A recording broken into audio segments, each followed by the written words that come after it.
putra lamun kawekasan yen kau wisanggeni maya Wisnu Pradenta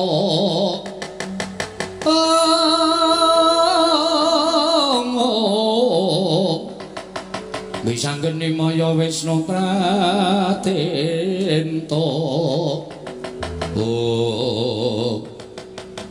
Gombe ayo mulih le ya iki kandhane ya aja mulih kok nggo sik to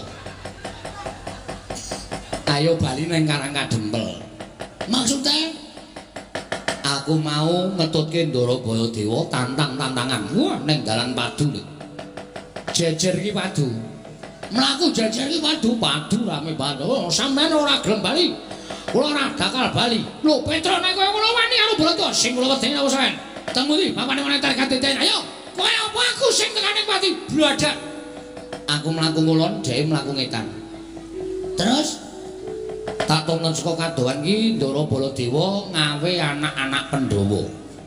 Ngawe apa anak-anak Pandhawa?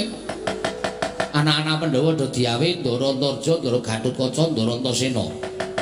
Aku kuwatir kok.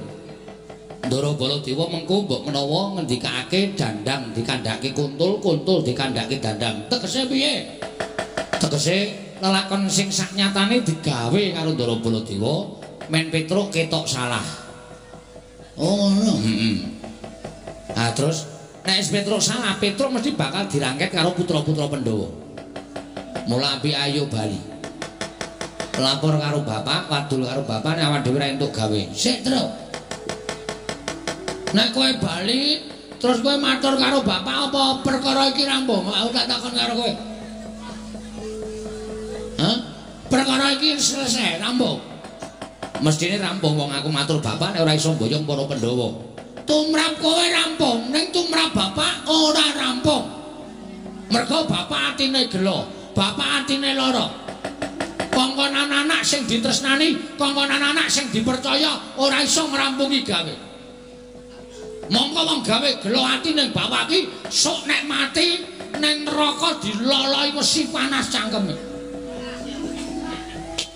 Kowe iki sing ngomong sapa? Aku ngono.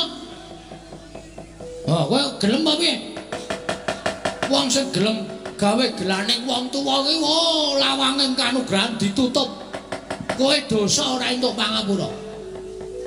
Ngono ya kok. Mula nek manut karo aku mbangane mulih kowe slamet matur bapak nek cara aku lho Truk. Gunake watak satriya, mati dilakoni ning Ngamarta. Nek awak dhewe musuh anak-anak Pandhawa mati tenan, mati ya wis. Arep piye? Kok nyatane dikongkon karo bapak kok. Lah iya. Sing maju ki ora Ndara Baladewa. Sapa aku tak takon? Ndara Gatotkaca, Ndara Antarja, Ndara Antasena. Sajae do goleki karo awake dhewe. Rasa wedi kae bayi. Kowe wong tuwa, kowe karo aku ki tuwa. Heeh. Wong tuwa kok kalah karo bayi. Arep bayi ning kae dedaya, nek wis menesu awak dhewe iki modar tenan. Truk. Modar ki mati ki dipetong 3 perkara. Mati 3 perkara piye? 1 mati utama, 2 mati madya, 3 mati nista. Mati utama, matine wong labuh bebener. Mbok labuh apa wae, labuh agama, labuh bebener, labuh wong tuwa, pokoke labuh bebener kabeh kuwi diitunge mati utama. Mula dibukake lawang swarga. Kuwi mati utama, mati utama. Kaya kowe labuhi bapak kuwi mongko bapak bener. Kuwi mati utama apa tekaning pati? Mati madya, mati disangkani saka lara. Kuwi swarga apa neraka diitung tumindake nalika ning alam donya, akeh apike apa akeh alane. Nek akeh apike nyemplung swarga, nek akeh alane nyemplung neraka. Mati nista, matine wong lalu. Kowe ora kecemplung swarga, ora kecemplung neraka, sok maning ngramyang ora entuk dalan sowan ngersane Gusti, mapane ning kayu watu pendak malam Jumat Kliwon dikutuki jaluki pesugihan. Kuwi matine wong nista. Ngono ya, Kang. Mula nek kowe nganti mbelani bapak, wani karo anak-anak Pandhawa sing mbelani Baladewa. Wah, wis to yakin tro, rasa wedi mati. Matimu nista. Utama. Ngono ya. Nek aku tetep mati piye, Gong? Wis ora apa-apa, santai wae lho. Mati kok santai? Bela. Utama matimu kecemplung swarga. Wah, pethuk widodari. Petruk, sukmane Petruk ayo padha diroyong. Wah, cekel widodari lebokke swarga blung. Sedelet terus cemplunge neraka. Wis. Iki piye to le omongke wong deg-deg ora. Ngono kuwi asli, aku ora goro. Wah, ning atiku tetep tatapan. Ngene wae. Mengko nek putra-putra Pandhawa do tekan kene. Heeh. Kowe ora wani to karo Dratasena, Drakarkasa, Dratarja, ora wani. Kowe sing nantang utawa tok genahke masalah apa, tok elekke kena dijum sarana aris apa ora? Nek tetep do nekat arep nyekel kowe, omong aku tak rampungane terus. Iki ora ming cangkeman iki. Aku wegah iki nek ming ngomong tok. Kowe wani apa karo anak-anak Pandhawa? Wih lho. Kowe ngembeng karo aku kok. Bagong iki nek swaja kok anak-anak Pandhawa. Apa dewa medhon aku ora wedi. Waton dasarku bener lho, Tru. Heeh, dasare bener. Wis kono. Kowe nek Antasena tekan kene jak omongan. Arep ngopo kowe Antasena? Nyekel Petruk. Kena tak eleke apa ora? Ora, langsung jawe laku asik kate. Oh iya. Serius iki, serius. Ben pokoke tetep aku. Tenan lho. Tenan wis. Nek tenan, kowe lungguh buri kene. Oke. Nek kira-kira kowe Antasena dijum sarana ora gelem jawe laku asik kate. Ya, ning tenan lho. Rasa kuwatir pokoke.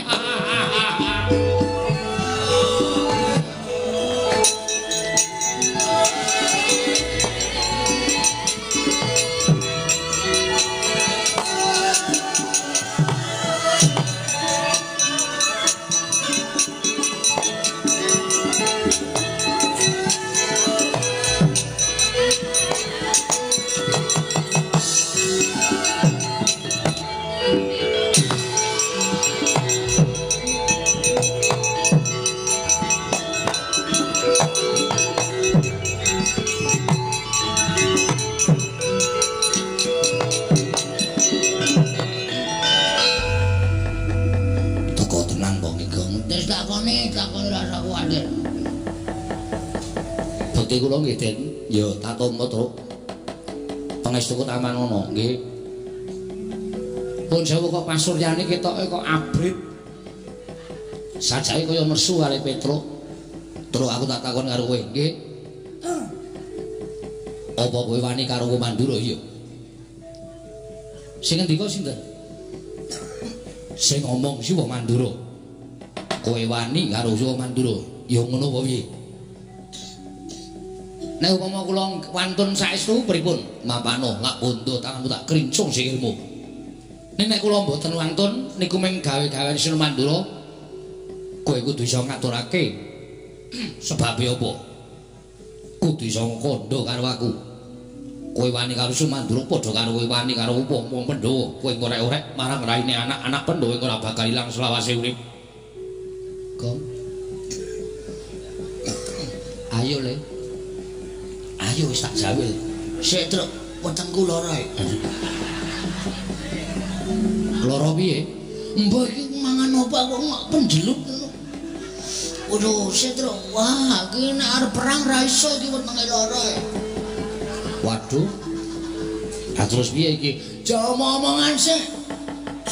Menek mari tak sikate. Oh iya, iya. Diulur wektune truk. Iya, iya, iya. Nuwun sewu, Den. Nek kula ajeng manggebuki gedhe-gedhene kula ajeng mangpateni kula niku mboten ajeng pripun-pripun. Kula mboten ajeng elak. Nek Waton Petruk salah lho. Waton Petruk luput monggo. Kula niku kawula sing tetep karo pernatan hukum negara Ngamarta. Sapa sing luput kudu dipidana. Kula niku manut. Ning nuwun sewu. Sampeyan niku nampa pelapuraning Ndara Baladewa nek ana lakon kaya ngene iki, ana masalah karo Petruk, sampeyan aja nampa sepihak. Aja nampa lapure Ndara Baladewa tok, ning Petruk mang takoni perkarane pripun, merga mriko kalih mriki mesti benten. Mriko digawe-gawe versi mriko, mriki ya tak gawe-gawe versi kula, ning Petruk ora gelem gawe-gawe. Petruk jujur apa anane. Lah perkarane apa? Perkarane ngeten. Kula dikongkon bapak ajeng bangun kayangan. Truk sowan pepunden Pandhawa, mboyong Pandhawa 5 cacahe mundi pustaka Jamus 5 Sada. Del, kula tekan negara Ngamarta. Iya, terus tekan mriku pun nonton Sinuwun Ndarawati. Sinuwun Ndarawati ngesake pustaka Jamus 5 Sada arga tumbal wadal negara Ndarawati, merga negara Ndarawati ketaman pegebluk. Lah niki cangkeme duwer niki sing ngomong. Ndarawati sing ketunggon ratu sing ketitisan dewa kok taman pegebluk niku mboten ajeng kelakon. Saya-saya sakniku akeh wong sulapan, akeh wong gawe-gawe. Ya nek Sinuwun Ndarawati tenan, nek dudu monggo nggo tumbal niku api-api ming dipendhem. Nek nganti pustaka Jamus 5 Sada niku ming dipendhem kalih Sinuwun Ndarawati, tegese Pandhawa kelangan kekuatan. Bagong ngomong ngoten niku, lha kok Sinuwun Mandura nesu. Iblis lanah anu mali jajaran sekretare bawono Petruk. Wong kere ketimbal mung melarat. Siapurmu ora ngerti tata krama. Kula dunekke kere ora apa-apa, dunekke melarat ora apa-apa, wong dasare kula ya kere tenan. Ning bareng ngancik balya kandha karo bapakmu. Bapakmu ki wong sekeng, wong ora duwe, bapakmu ki wong melarat terus bangun kayangan iki sing guragat cengle ae wae piye? Nuwun sewu. Nek nganti bapak kula dunake kaya ngoten niku mongko kula anake. Nek kula ora nesu terus niku anak sing piye? Saniki kula tak takon karo sampean, nek sampean anake Ndara Werkudara terus kula lokke. Ayo, Antasena anake Werkudara. Wong drogak-drogok. Ora iso basa hunah-hunuh ngalor ngidul. Aku nesu. Padha aku ya nesu. Kula niku nek nesu merga kula niku belani bapak ora kok nesu merga Petruk niku wani karo Sinuwun Mandura ora. Nek Sinuwun Mandura niku ngerti tata krama, ngerti unggah-ungguh, aja suwi-wiyah karo Semar Badranaya. Yen diukur perkara umur, tuwa Semar, wajibe wong sing luwih taruna niku ngabekti karo sing werda, ora unek-unek kaya ngono kuwi, ndak ditiru karo para kawula. Sir kula ngoten. Waduh, Truk Nun. Nek tak petu-petu kok bener kowe mbangane Siwa Mandura. Akhire panjenengane iso mikir. Kok nglanake Petruk. Rada penak ya wetengku, Truk. Wis penak. Wes mari ngentut banter-banter ora ngono. Ora. Ya untut piyayi ya. Dua pura ngentut piyayi-piyayi ora. Wis rada penak, wis penak iki piye? Sikat apa piye? Kusike wis. Iku wis rampung rembuke kok sikat-sikat ora. Nyikat jubrin kono. Padake ora. Truk Nun. Aku ra sida nyekel kowe. Matur nuwun Den, nek sampeyan iso nampa napa alasan kula. Ning kowe durung slamet. Maksude sing goleki kowe durung ora mung aku. Terus Kakang Antarja, Kakang Garukaca. Goleki kula? Iya. Ajeng nyekel kowe. Sauraran mesti bakal miloro karo kowe. Duh, piye, Gong? Sik migren ya aku, Truk. Kowe iki anggere ana bahaya migren wetenge lara, dobolen. Anggere muni tentrem kok waras. Aku pancen listrik e. Ngono kuwi sistemku e. Sistemku ora nyengit jenenge. Wis pokoke ditanggung wong loro. Ora usah wedi. Nek aku wering karo kowe ya, Truk. Muling pripun? Nek kowe dikapak-kapake Kakang Garukaca aja males. Lho, kok kula ora entuk males pripun? Nek kowe loro tak tambani, nek mati tak uripke. Ngangge napa? Aku duwe banyu sumet iki didaya, iki ampuh. Iki nek tak peres metu banyune. Iso nggo nambani wong loro, nggo nguripi wong mati. Nggih. Dadi Kakang Garukaca tekan kene, kowe arep dipiloro, kowe manut wae utawa kowe gawe sandiwara supaya Kakang Garukaca wedi karo kowe. Oh nggih, siap. Tetratase kowe diantem yen nganti kowe loro tak tambani. Upama dipotol sirahmu, aku sing nguripi karo kowe. Oke, wis ngono ya. Wah, leleng iki aku. Wis ngono wae. Aku tak ambles bumi. Sik. Sampeyan ambles bumi niku terus kula lek ngundang piye? Kula ora ngerti napa-napa e. Sik, Truk, tak nampani sprek. Iya. Bagong ora senengane kok ya. Kowe lha mesok. Nggih, ngoten mawon, wis ngono wae aku tak ambles bumi ya. Nggih. Santos ya.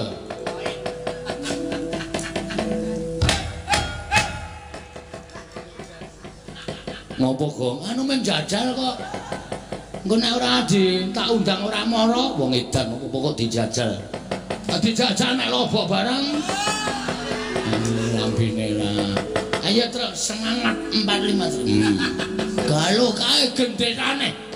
Ya, ku mlebet tang awe-awe abang putih sang diwana iku lambang sejatine pokoke sapa sing arep gawe patine Semar utawa gawe cintrakane Semar, luwe-luwe arep gawe cintrakamu terus. Diwaneni Ndara Antasena siap sumadyo mbantu arek kowe. Ya, ngono ya, Kak.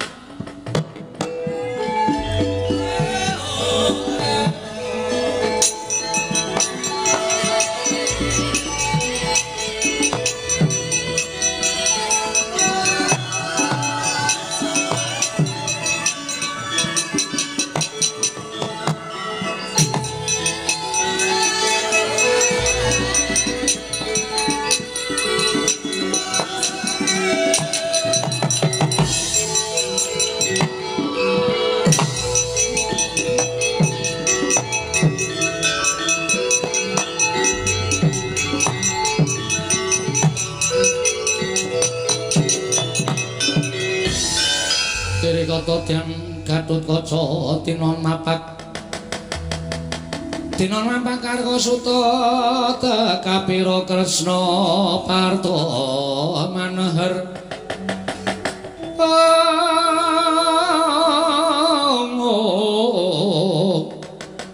Parto maneher saktinira ing ujaran wang-wang semunggar cita.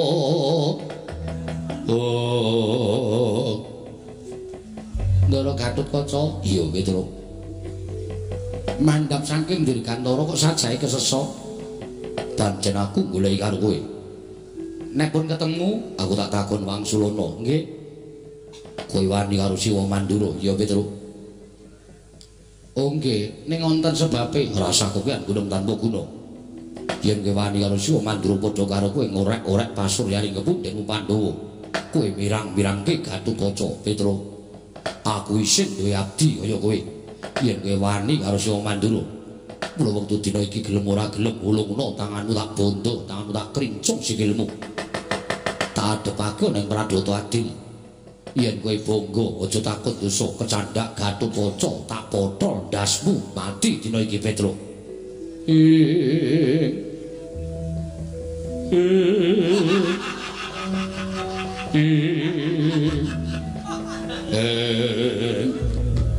Ora nganggo cakepan to. Menengo wae to. Mak teratap atiku. Sampeyan ngendika Petruk nek kowe bangga tak potol ndasmu mati dina iki. Den, kula niku wong tuwa. Kula niku wis tuwa. Wis tuwa kok ora ditebaske. Kowe tak pancal cangkemmu lho, Bang. Iki arep sandiwara. Oh ya maaf. Sampeyan niku mestine kudune ngerti unggah-ungguh, ngerti tata krama. Upama Petruk niku mangan nggo pleru monggo. Ora apa-apa kula ajeng napa-napake ora apa-apa.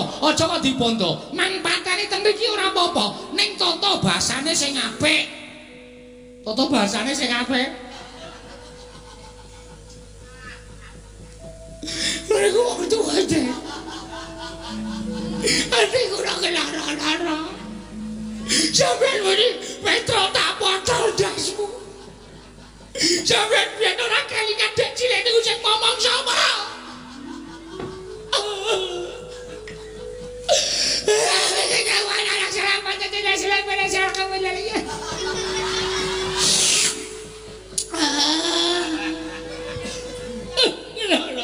Atiku. Sampeyan cilik tak icek-icek. Sampeyan niku mbiyen jaman dijen-jete Kawacandra di muka. Sapa sing ketutke kula? Ora ana sing wani kejak Kawacandra di muka kejaba mung Petruk mergo gedene tresna kula karo sampeyan. Ning ternyata saniki sampeyan mentolo ngendika kaya ngoten. Gede mang pateni. Mang botol sirah kula. Dasmu. Ini nangis kok ngono. Tak gepuke ndase terus ya. Kula niku lara ati tenan karo sampean. Lara ati kula. Nggo mampan-mampane kula ikhlas. Kula marem nek mati kula niku saka tangane wong sing kula omong wae cilik. Lahir batin kula mboten ajeng gesura. Nek nyawa kula mengke tekan swarga, mesti ketemu karo sokmane mbahmu Prabu Pandhu. Mesti Prabu Pandhu dangu kalih kula. Petro. Lho iki Petro wis mati. Nggih sinuwun. Kena ngapa? Entek batrane. Iya. Sing mateni sapa Petro? Sing mateni putu sampean.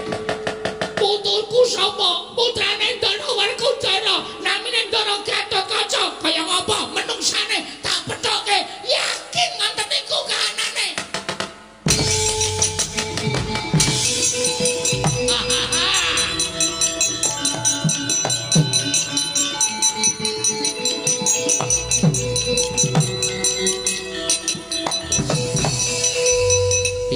Sukses to. Ediane parungake saka kono kaya ketoprak to. Ketoprak jenggulmu kuwi ora. Nangise jan jos tenan. Heeh. Kowe kok iso nangis ya, Tru? Ya iso, ya sandiwara kok. Kowe iki biasane arang-arang nangis. Kowe iki anakmu lara kowe nanggap dangdut kok. Jenggulmu mlocot. Ngono ae loro kok nanggap dangdut ora. Edian Ndara Gatotkaca terus pleper. Mabur mergo tak unak-unake nek sukmaku tekan swarga ketemu sukmane mbakmu Prabu Pandhu Petra kok wis mati. Nggih batrane kon entek. Aku saka kono arep guyu ndak terani ngece. Aku arep ya. Gak sikut lho kok kowe. Anggap ora. Glodak-glodak tak kira panggung arep diteteli. Yang sesinoman ngeterke seprek apa? Seprek jangan temanja kari siji sapa? Ndara Antarja aku wis ngalahke loro wedan Ndara Antasena karo Ndara Gatotkaca ha iki didungdil iki Mas didung adil. Aku sing ngalahke loro, sing siji kowe. Waduh. Mbok aku rasah truk. Weh, nyambut sikinan gawe iso kowe kabeh. Apa to? Nyambut gawe siji, nyambut gawe kabeh. Aku nyambut gawe loro, kowe nyambut gawe ngalahke siji. Waduh. Nek aku mati utama. Delek. Ku sing ngomong aku kok dadak mati utama. Mati utama bilani bapak. Oh ya wis tak lakonane. Ya. Hati-hati lho kok. Terus. Antarja ki ampuh banget. Hakakane Ndara Gatotkaca ya ora ampuh piye. Kae putune rajane Mula, dewane Mula. Edian. Kowe wani Ndara Antarja merem ngampet-ambekan ula sak donya teka kabeh. Waduh. Ngeroyok aku. Heeh. Biasane pas merem pas ulane metu. Yakin aku ra goro. Ngati-ati kowe. Anggere kowe ro merem ulane ro metu. Nek arep mati ulane ento.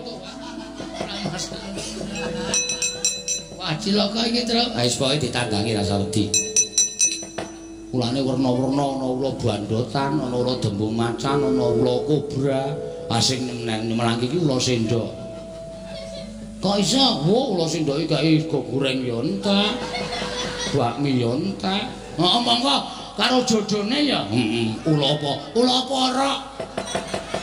Ula porok. Kuwi nggo nyuces karo nggo ngrinting bakmi ngono. Iya. Tak adepane, Tru. Ya. Wis ngalahke Antasena, ngalahke Gatotkaca, aku ora iso ngalahke wong Serja. Antarja isen winang bebarengan. Karung teka-teka ya Tru, dinteni. Biasane Ndara Antarja ki saka ngisor, Gong. Weh. Saka ngisor ora saka dhuwur. Saka saka ngisor. Dadi kelingan aku Petro kok nek omong ngono iki. Nek Antarja iki biasane saka ngisor, aku biasane saka mburi. Jabure.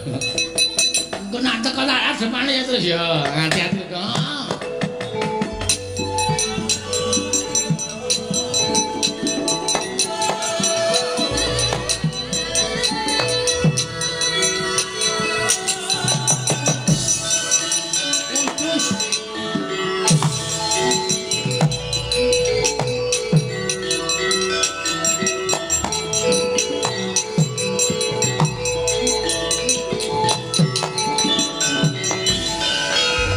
Keperanggul mungging ayuda wapat bawat nyobentar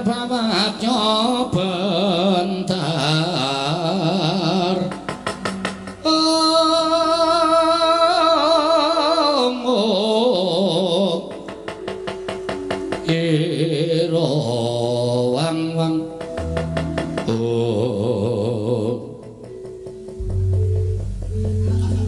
Antarja iya iki Bagong nggih iya duh gugup aku wisan ana napa kok dadi sampean kok mrepeki anu napa jenengku napa jumeneng napa ketemu kali kilu aduh kula aku tak takon karo kowe mang takon nang ampun angel-angel nggih iya engko ndak bijine elek iya Petro nendi non Petro nendi oh sama madosi Petro to iya Tro goleki kowe kok ngene ya Le piye maksudku aku ngaso kowe tak kon ngalahke Antarja nek Antarja goleki aku kowe muni ora ana aku ana iki iya aku nang kene iki ndelik omongan nek ora ana engko aku ngapusi engko mati nesta lho Tro ini tak keprowati ndas musik kene ora ngono itu omong nek ora ana oh iya ora ana nek ngapusi sing nanggung dosane aku oke Petro ora ana kowe budheke aku iya kowe grenengan ning kono karo Petro aku krungu Tro krungu krungu kae tetep muni ora ana aduh Tro kowe ngono aku yang mangkel kok goblok banget kowe Petro ora ana kowe mau grenengan karo sapa kaya aku ora grenengan karo sapa aku nyetel radio MBS dadi disebutke stasiune barang ya men karo ndak ora percaya Petro ora ana aku tak takon karo kowe apa sebabe kowe kok goleki Petro lho tangane kok ngalang terik sakarepku tangan-tanganku dhewe ngomong goleki Petro Petro wani karo Siwa Mandula pancen bener ning Petro ana alasan aku ora perlu ngerti alasane Petro iki eleke nang kene iki ora gelem nampa alasane Petro tegese sampeyan iku wong sing ngadili ning ora adil pokoke Petro tak cekel tak bondo tangane tak krincung sikile dibingkem cangkeme ora nek men dibontor sikile anak cangkeme isih bengok-bengok iya tak bingkem cangkeme Dian kowe manut karo aku keparat Antarja apa Petro kakangku iya Petro iki lara kowe tak pateni anu apa Petro lara kowe tak keroki tak sontekke men waras mati kok diame-ame aja karo Petro kanca kowe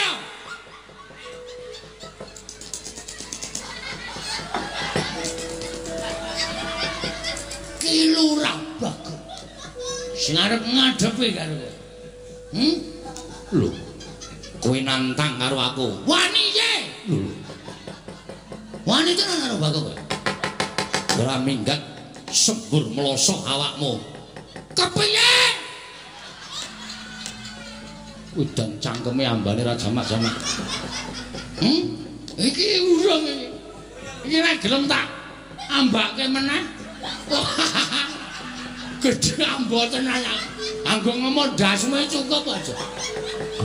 Aku iki bendaramu to. Ndas ora ana bendara karo Abdi. Ning kene anane meng Antarja karo Antaboga. Antaboga ki mbahku. Aduh, ngapura ya, ngapura. Karo Bagong. Yen ngono kowe wani karo to. Sing tawedani apamu edan iki ra mlayu-mlayu piye ya iki carane aduh. Mati dening aku. Wah, Antarja. Loro atiku. Kowe mulai kaya kono. Kebangetan kowe. Kebangetan. Kowe dek cilik aku ora tau ngomong. Bareng gedhe arep mentolo karo aku. Kebangetan. Ora sak dadak ngapusi karo aku. Truk. Aku ora sukses e. Ora sukses piye? Aku wis nangis ora dipercaya e. Aku iki potongane ora potongan memelas kok. Jo, apa? Yo ngarit yo. Hus. Sak penakmu dhewe. Antarja, apa? Ngene wae, kowe ngerti ora? Bagong iki nek wis nesu, jagate anti keberbegan. Mergo aku nang Jezus nyewa sound system. Ben luweh. Terus karepmu piye? Nek kowe arep jajal karo Bagong kenen ayo ketokno japa mantremu Aji Jaya dimeja kawijayan. Sultan legane nganti ora bakal tak tinggal loncat. Ora minggat kramasi epek-epek. Kok sejo aku wis bar kramasno. Gak aku nak kramasi meneh. Aku bar kramas. Kramasi epek tegese tak nggo gatheng sirahmu. Dian tenan kowe arep nggo gareng sirahku. Gatheng, oh gatheng. Kowe ngerti ora? Aku sapa? Aku anake Semar. Semar ki sapa? Dewa Kaisang Hyang Ismanta. Ngawur. Sapa? Ismaya. Ismaya apa Ismanta? Ismaya. Aduh lelu. Ismaya bapakku kae kakane Bathara Guru, kae Bathara kepala sekolah. Nek kowe wani karo aku padha karo kowe wani karo anak dewa. Aku ya putu dewa. Aku ora wedi. Dewane dewamu dewa ula. Pak Ijo. Aku lula mbogem percaya ora percaya pokoke lemah ula. Setan rata-rata. Wah, setan kaya setan. Arep piye? Ayo, kowe ngejawab apa? Ora minggat lega kekulong dereng pakor kene.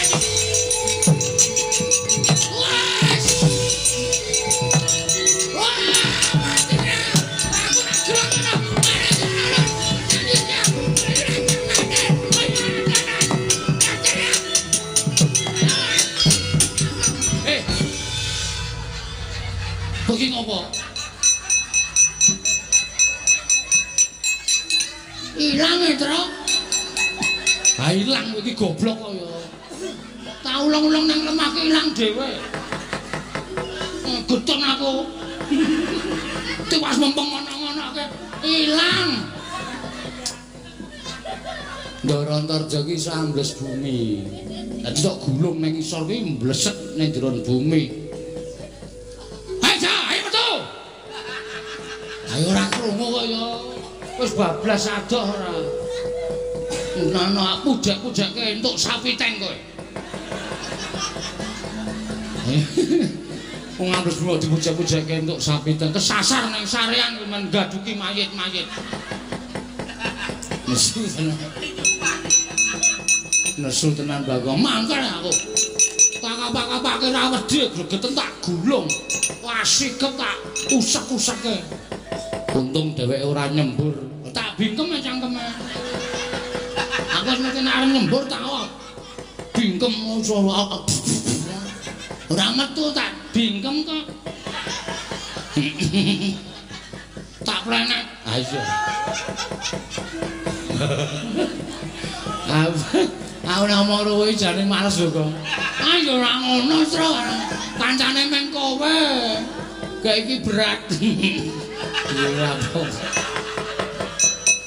kancane meng kowe kowe. Ha iya. Kowe lah Gong. Apa ana? Kae sapa joget-joget kae. Wah, wong nanggap jadilan ngono kok udu. Sing dito kae lho. Oh, Patih Mandura. Sapa? Praoto. Praoto ora. Karena nyanyi iki kaya seger. Pragoto. Pragoto itu kan kene aja dikasih hati terus. Iya. Nek kira-kira ngelabrak awake dhewe diotosi wong loro. Oke. Kae dudu bentarane awake dhewe. Kae Patih Mandura katoke dosane pepundhene. Ya.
Aduh, aku wiwit didhawuhi dening Sinuwun Prabu Mandura.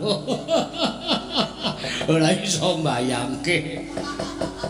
Aku patih kok mungsuh wong edan-edan.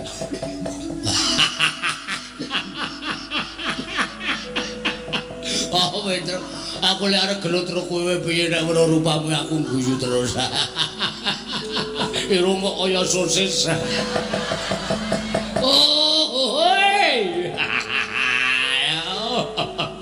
Wuncule godhong ndredek medun kaya dilinting munggah.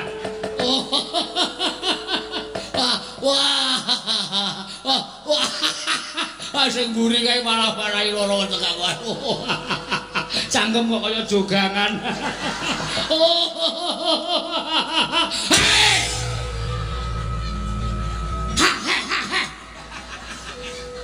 Wah, gere ora meneng kok. Guajul raimu.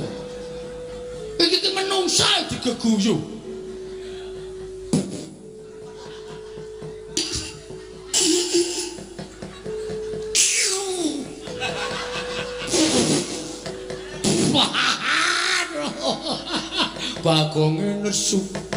Bagonge nesu.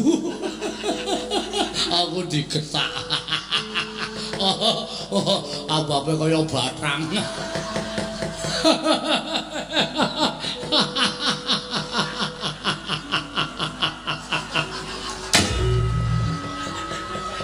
Golek sandal yo nendi. Aja dibantem sandal ora. Kendel. Yo.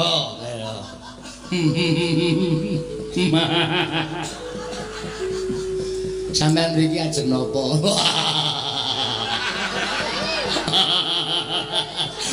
Pertanyaan goblok. Oh, pitakonan goblok iki. Aku rene genah goleki kowe. Lah nggih. Terus nek wonten tekan iki sampeyan ajeng napa? Lah ra tenan to.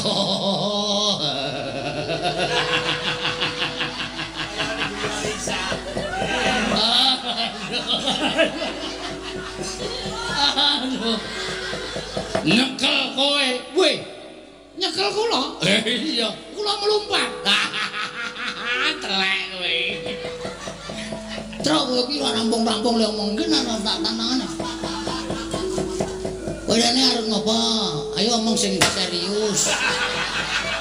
Kowe iki takon karo nuthuk nganggo gitik barang. Ya men kowe ndak omong wae. kowe tak candak kak bondo. Nah, ngono dadi.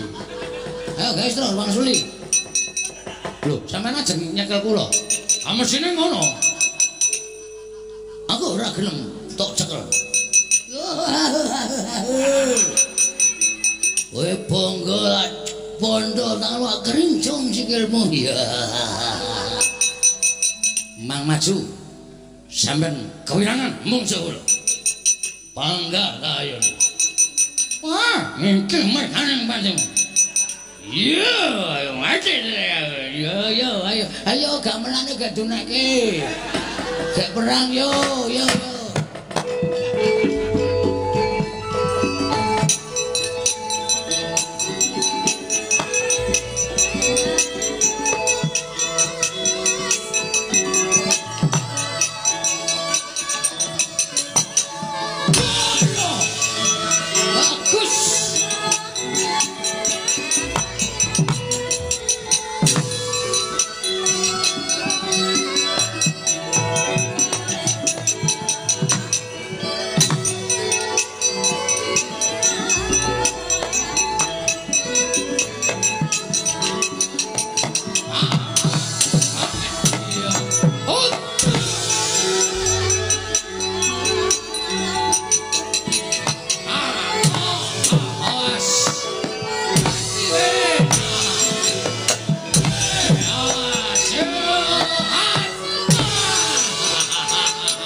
Swara Kresna kalangkung tresnanira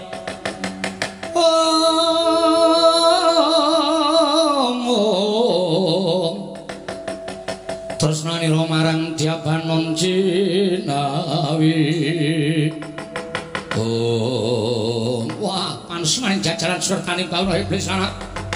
Wah, dalah anak-anak Pandhawa bubar mawut. Sarang tunjang rebut ducung Prabgata mundur merangkangge Petra kantong bolong. Kowe saya ngiyas Maranata Mantura Prabu Baladewa. Ngilani Maranata Mantura Prabu Baladewa. Petra ora minggat greten negara dadi apa kabeh.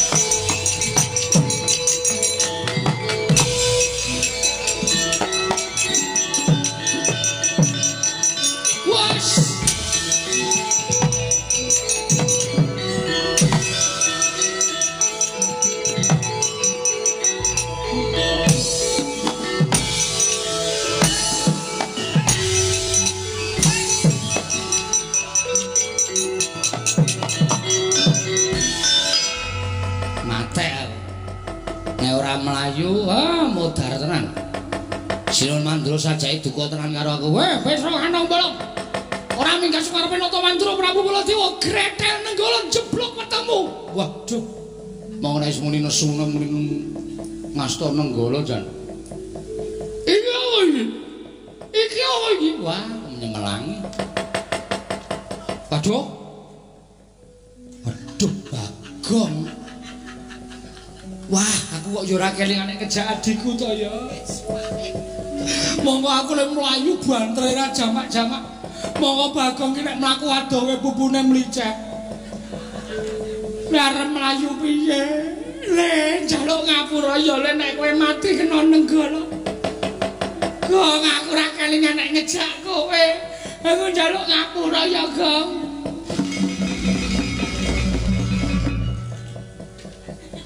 Kok iso mlayu, Gong? Ngojek e. Lho. Ngojek. Kok kowe ora kelingan nek ngejak aku. Baladewa nesu panung maning jajaran suwetane bawana. Aku nyaut topine wong. Langsung tak nggo topinan set. Ana ojek lagi cetek tak klumpati nyengklak nang montor aku jruk. Langsung, Pak. Kae ngetuke wong mlayu kae. Banter Pak jebul aku mentor ning Yamaha 75. Wow. Suarane banter ra jamak-jamak mlakune mung 20. Diselip Baladewa nesu. Yamaha 75 iki diselip Prabu Baladewa mlayu. Wah, blasanan kowe bedhe. Seminggar iki apa iki? Aku disingkir ge untung selamat. Mulai yo, Hah? Mulai. Mulai piye? Ndara Baladewa gawa nenggala iki nek adira mulai malah cilaka. Wes. Teruskan. Lawan Baladewa. Aku mati, Gong. Alhamdulillah. Lah antil dasmu lho kowe. Kakang nikmati malah alhamdulillah ora. Ngene ya, Drak, kowe kelingan ora? Mati 3 werna mau. Heeh. Nek cara aku lho, upama aku dadi kowe tetep maju aku. Ambok kowe sing maju, upama aku dadi kowe. Oh, aku dadi aku kok dadi ora maju. Sing maju aku wae, Gong, nek kowe engko ndak malah kowe anakmu cilik-cilik to mesake to. Heeh, ngerti to? 12 cilik-cilik kabeh. Adake bojoku kuwi kucing piye? Ha iya. Wis aku tak sing maju wae. Heeh. Rampungane Baladewa. Nek aku mati, ora ana salah aku sing ngomong aku sing ngomong karo Mbakyu. Oh iya. Meling karo bojoku ya, Gong. Nek nganti aku ora bali 3 dina kon nyelameti tekan 1000. Oke, siap. Mesti aku mati. Ya wis kono. Ya. Golekne gaman le, tak nggone nandingi nenggala. Oke. Bendho apa sakarepmu? Bendho ya, Tru? Ya. Sing landhep apa sing ketul? Manut. Anane sing ketul wis manut. Lagi nggo nyambut gawe Tru, linggis ya? Ya. Sing nguntir apa sing biasa? Sing nguntir ya kena sing biasa jek kena usaha larane. Ya. Nah, wis. Kowe mulya le, mulya mlayu sing banter ndak katut dosane. Heeh, terus kowe aku lak mungsuh Prabu Baladewa. Pokoke bapak arep tak toyi tenan. Nek bapak nganti ora kelakon bangun kayangan aku melu pirang bebarang. Ayo. Amok Suramarta jumerte mati. Padha. Prabu Baladewa aja sumengah sesungaran ayo. Iki Petro Kantong Bolong, iki bendhaku legane atiku. Hati-hati ya, Tru.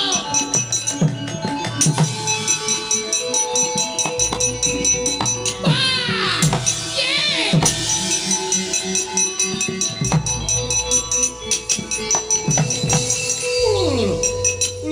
Iki tenan iki.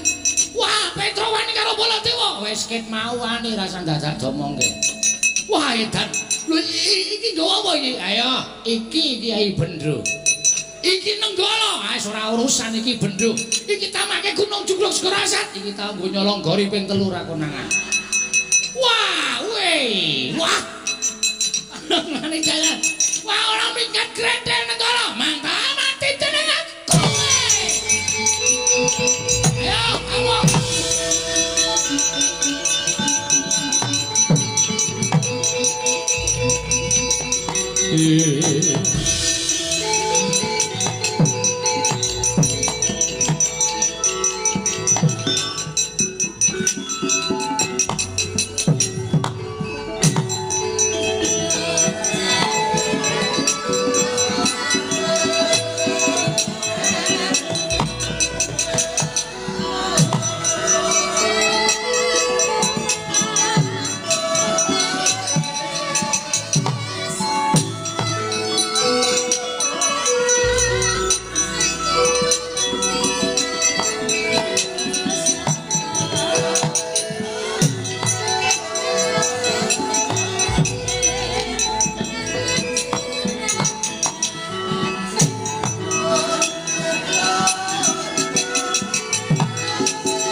Pandhawa mbiya gumulung manggung siring sata Kurawa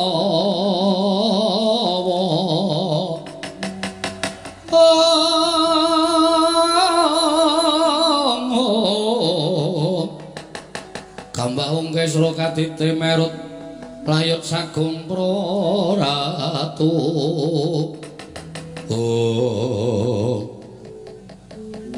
Yayaji sewu-sewu kalepatanipun ingkang Raka Tadah Wadana ngantos radi randhat anggen kula amenggak kamurkanipun Koko Prabu Mandura bekasan Petra Kantong bolong kenging Kyai Nenggala kendhang kapracundhang kuntal kaprapal kula nyuwun pangapunten nggih Yai kula nyuwun pangapunten sajaipun Petra pancen niat tetangi dhateng kamurkanipun ingkang Raka Mandura bekasan kula boten saged ngampah mubal babaling kanepson kula ngasta Kyai Nenggala Petra Ketaman Nenggala kendhang kapracundhang kuntal kaprapal.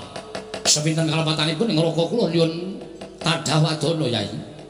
Koko Prabu mestinipun boten mekaten lampahan ingkang kedah kelampas jernyatanipun Petruk menika tasih pana kawan paduka piyambak. Menawi mangke ngantos kawanguran dening Kyai Semar Badranaya menapa boten sak mangke wonten tetembungan kriwikan dadi grojogan geguyon dadi tangisan. Menawi ngantos Kyai Semar boten narimakaken Petruk sakmenika mapan wonten ing pundi sampun dumugining pejah menapa tasih gesang Yai.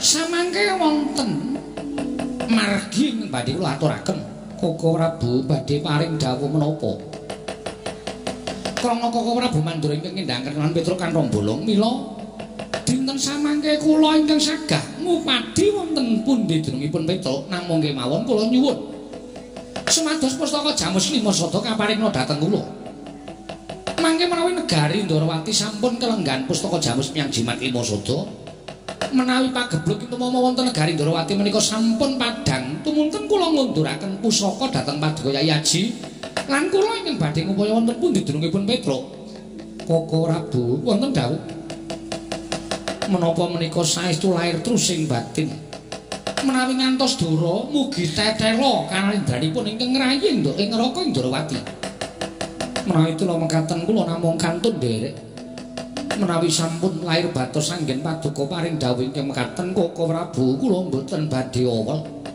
pustaka Jamus Lima Sada badhe kula caosaken dhateng paduka Kanjeng Koko Prabu nanging menawi mangke sampun padhang lelampahan negari Ndorowati tumunten kula suwun ngunduraken pustaka Jamus Lima Sada sinambi ngupaya wonten pundi drungipun Petruk Koko Prabu inggih ngestaken dawuh nanging ngaten tumuli kaparingna lan kula nyuwun pamit wangsul dhateng Garing Ndorowati. Monggo Koko Prabu kula aturi nampi. Koko Prabu kula nyuwun pamit Gose. Lah kok dadi aku pinggal ning Amarta iki piye? Koko Prabu ngendhangkan Petruk, mongko Petruk sak mangke menawi boten pinanggih Kakang Semar badhe duka. Kula wangsul sekedhap nambani manut petenging negari Ndorowati supados padhang sarana pustaka Jamus Lima Sada. Oh ngono. Sabanjure menawi sampun ketinggal padhang negari Ndorowati tumunten kula wangsul dhateng negari Amarta ngupaya dhateng Petruk menawi Petruk sampun pinanggih panjenengan kula kanthi kondur. Oh ngono. Inggih. Ya. Aku mengkari manut. Yayi tumuli kaparingna kula nyuwun pamit. Monggo Koko Prabu kula aturi nampi pustaka Jamus yang jimat Lima Sada Koko Prabu Ndorowati.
Kresna sinayeng manglung mintonaken Dewi Kramanira kang kumitiraning asta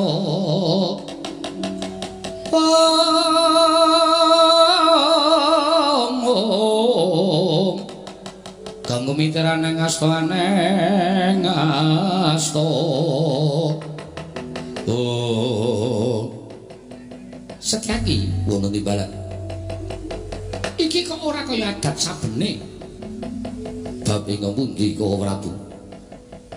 Pendak-pendak pun Kakang Prapta ing negara Ngamarta mesti nampa panembrama ingkang banget gawe bombong penggali wong tuwa. Nanging lanang bareng pun Kakang Prapta ning negara Ngamarta malah sajake ora kersa nyawang kelawan pun Kakang. Iki aneng apa? Yayaji wonten menapa?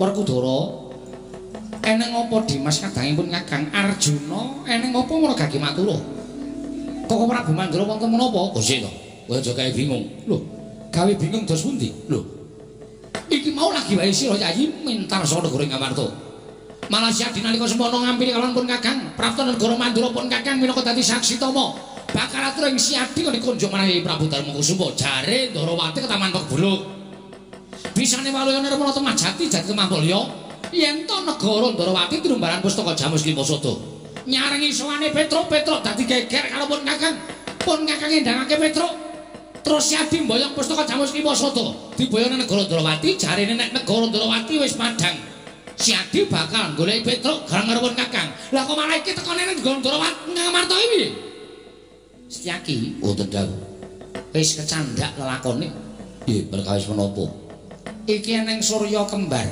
tegesipun yen kowe ora tanggap ora usah dadak wangsulan ngrungokno pengendikanipun Kakang. Lho iki ngestakaken dawuh. Nuwun sewu Yayi Haji. Paripaksa kula mboten munjuk atur kersa paduka Werkudara sing gedhe pangapuramu aku ora paring dawuh karo adikku Njodipati. Ning sing tak dawuhi adikku lanang Madukara Arjuna Dimas, punten jauh. Aja tumungkul maragake sawangan pun Kakang. Sawangan.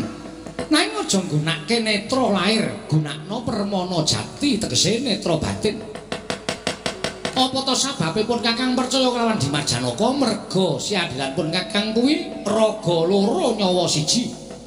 Tegese pun Kakang kembang siadi sarine, yen pun Kakang kuwi geni siadi urupe, loro-loro ning tunggal ing ora bakal bisa dipisahke. Arjuna, sawangan pun Kakang sing nggawa pustaka Jamus Lima Sada, Kresna aku apa dudu? Koko Prabu gak diwasan Koko Prabu.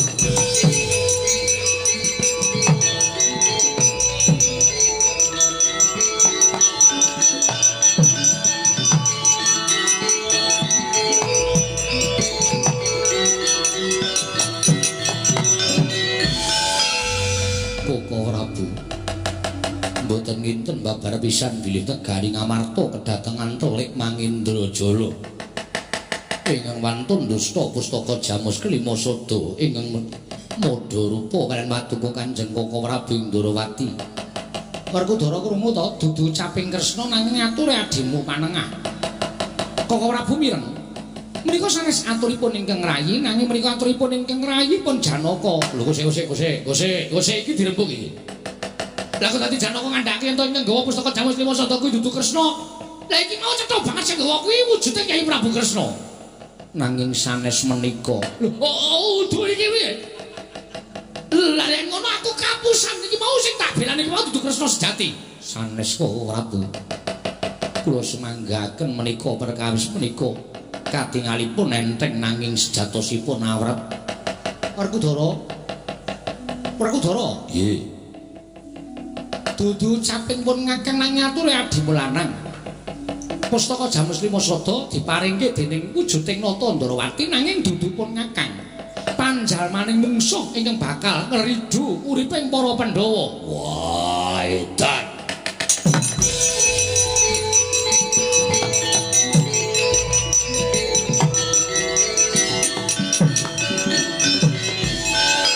Kresna kakangku. Werkudara piye? Werkudara ki nggone wong utuh apa anane? Sing tak sawang ya kuwi sing tak percaya. Wah, mongko penyawangku cethuk sing nggawa pustaka Jamus Lima Sada wujude Kresna. Arepa kanthi pawadan lambaran adiku Madukara. Ning nyatane sing tak weruhi wujude Kresna.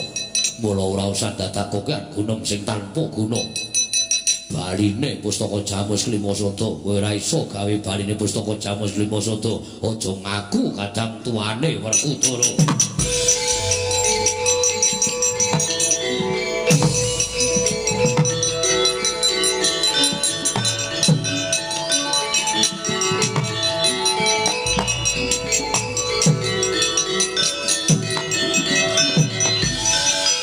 Kresna, wonten maringan dawuh. Nadyan sing tumindak dudu kowe, nanging wong semene akeh ingkang padha mapan negara Ngamarta padha prisa kabeh lan ngerti kabeh yen pun Kakang ki belani wujuding Nata Ndrawati. Mula kowe padha karo wis ngorek-orek marang pasuryaning Nata Manduring ora bakal ilang selawase urip. Kanthi pokal gawemu mbok piye carane kowe ora iso mbaleke pustaka Jamus Lima Sada. Aku ora sudi ngaku kadang karuna karo kowe. Aku ora sotah kok anggap sedulur mbok. Aku ora weruh kanani.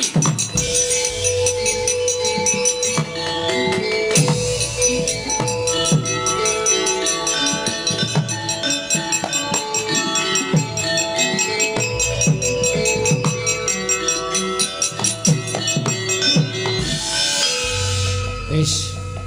Nek wis ngene iki sarep apa coba? Pun Kakang kowe ora ngerti pojok plereting kanan kentang kimpuling lakon lah kok dadi kena awanget. Koko Prabu. Nyatanipun sedaya menika lepatipun para Pandhawa. Pandhawa sing kurang tanggap leres pangandika Paduka. Semar kuwi wong kang wasita. Mula Semar kaya ana ingkang ngarani samar merga ora kena ginagapan penggaling Semar. Semar nangis kuwi durung karuan yen to atine sedih, Semar guyu kuwi yen to durung karuan yen to atine seneng. Nggih. Ning Semar kuwi wong tanggap ing sasmita. Satemene Semar ngerti yen to negara Ngamarta kuwi bakal ketekan mungsuh. Tumuli utusan Petruk nyelametake pustaka Jamus Lima Sada. Semar ngerti yen to Ngamarta ana mendung aja nganti dadi udan. Budidaya supaya ngentasake mendung mau nanging mendung wis dadi udan. Ngamarta wis bena banyune kasinggihan mekaten Arjuna kula wonten maring adal. Ayo ndak kanthi nyang Karang Kadempel para paduka nyuwun pituduh kaliyan Kakang Semar Badranaya. Menawi ngantos nampi duka jernyatanipun Petruk kendang Kamracundang perkara mati urip dipasrahe karo Semar Badranaya.